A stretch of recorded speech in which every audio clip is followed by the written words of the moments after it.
Today I'm going to show you how to make an easy breezy, creamy dreamy Swiss meringue buttercream. It's one of my all-time favorites, and look at this color. Do you see how white this is? I get a ton of questions saying, how can I make a cake really white? My buttercream is yellow. The answer is a meringue-based buttercream like this is going to be easier than you think and so delicious.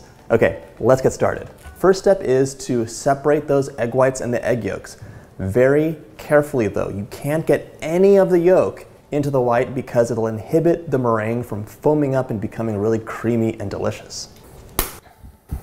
I'm separating the eggs into separate bowls because if there's a bum egg, like a bad egg, it happens every once in a while, you don't want to ruin the whole batch. Right, so I have 1.5 cups or 300 grams of granulated white sugar, and I'm going to add in my egg whites now. Whisk it together just to make it incorporated. So, nice and incorporated, but feel this, feel it with your fingers. It feels very, very grainy and sandy. It's all the sugar. You need to cook this, but cook it very carefully over a bath of water or a bain-marie. Let's add your bowl on. That's our bain-marie, so easy. All right, now all you do is whisk, and this will become warmer and warmer until it reaches 160 degrees Fahrenheit, or until when you pick this up, you don't feel any of the graininess. It'll be really silky smooth. 155, 56. Okay, so we're super, super close. This would actually be fine right now. So you can feel super marshmallowy. It's warm to the touch. Okay, 160 was hit. You can see it's really like marshmallowy now. And very, very creamy, smooth, no graininess at all. Let's pour that into the bowl. We're gonna mix this up, and it's gonna become this amazing Swiss meringue, which you could totally use for desserts if you don't wanna add that pound of butter in. Okay, this has only been running for a few minutes, and we're not done, but I wanna show you. Look at this. Oh my goodness. This is like a very soft peak, but I don't know if you can tell, it's just so cool looking. I love it. All right. We're gonna whisk this up until it gets to be glossy, beautiful peaks, and it's room temperature because you can't add butter into a hot mixture. It'll all just melt. This is what we mean by stiff, glossy, beautiful peaks. Look at that. It's like a gorgeous corkscrew. It's insanely beautiful, in my humble opinion. Even the bowl, if you took a look, another one. Just like, I love it. All right, the only thing you have to worry about is the temperature. If it's too warm, the butter will melt, so just use your knuckle. It's room temp. All right, now we're gonna finish off by adding a pound of butter in, a tablespoon at a time, roughly. It doesn't have to be perfect, don't worry. We just don't wanna overwhelm the meringue by dumping all that fat in. So, on low, get little dollops off and just slide them in. This is where I pretend that I'm dropping coins into a fountain. But the coins are butter, and the fountain is meringue. You will totally notice your meringue start to deflate and become soupy, but don't worry. A lot of people panic at this point and they're like, oh no, it's ruined. It kind of has to reach rock bottom to achieve greatness, so just let it get soupy, it'll come back, don't worry about it. All right, we're on our last stick. Let me show you something, because a lot of people ask, can you use less butter? No, you can't. This is what happens. This is the consistency with 3 sticks of butter. It just doesn't have the structure. It's really soupy. Is it delicious? Yes, but it's not really usable for very much. So unless you're just pouring it into your mouth, you have to add that extra stick of butter in. Same thing for Italian meringue. It needs the butter for structure.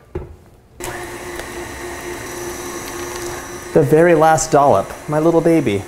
Okay, in you go. Let it mix up. If you're curious about other buttercreams that are based on meringue, like Italian buttercream, click up here for my How to Make Italian Meringue video. It is very similar, but so delicious. I actually make Italian meringue buttercream more often, believe it or not. Something magical just happened while I was distracting you. Let's take a look. Okay, I'm gonna give this a final mix by hand and show you now this like insane creaminess. Take a look at this texture. It is like pillows of heaven. I don't know if you can see it, but it's so good. This actually has to whip up a little bit more. You totally want to scrape the bottom down because there's always some meringue hiding down below. This is ready. I'm going to show you how beautifully this pipes. It's magical. So let's fill a piping bag. I have an 869 tip attached here in case you're curious. It's a large open star, one of my very favorites. One extra thing for you to remember is that meringue-based buttercreams lose consistency quickly. So if you just let them hang out, they'll become kind of bubbly and sad. They're not ruined though.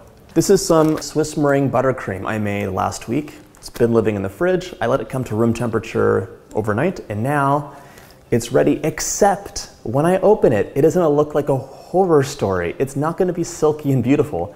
It'll have tons of little bubbles. All you do is give it a quick whip. You can do it by hand or use a mixer, just for like maybe 30 seconds. And now you should see that you have a much better consistency. You see that? The edge of the bowl, nice and smooth. Okay, take a look at this. Look at that beautiful dollop. Have you ever seen anything more gorgeous in your life? I'm gonna marry you. I'm already married, I'm kidding. But so beautiful. That perfect little point at the top, those sharp ridges, it is perfection. You can flavor this buttercream with anything you want, just like any other buttercream. You could pour in melted and cooled chocolate, whip it up, delicious. A raspberry reduction. You could use vanilla, of course. Today, I'm going to use a couple drops of rose water, which is actually a very traditional flavoring. So, it smells like roses, clearly, and it's delicious. Also clear, so if you're worried about a white buttercream getting dark, use a clear flavoring like rose water or orange blossom water or almond extract. Mix it up. Give it a little taste. It tastes so good. It's like dessert clouds. I don't know how to describe it. It's very light, creamy, not too sweet, so silky. I can get into serious trouble eating too much of this. I'm gonna pack it away so that I don't get tempted, use it to decorate a cake, maybe next week, and it is gonna be amazing. I could do this all day long, just like 1 dollop, 2 dollops, 3, 4, so pretty. Oh my gosh, I'm addicted. John, you're an addict. Okay, thank you so much for watching. I really hope you get a chance to make this buttercream. It is one of my favorites. I think it is the best for piping, although Italian meringue buttercream is right up there. If you have any questions, leave them in the comments below and hit that like button and subscribe.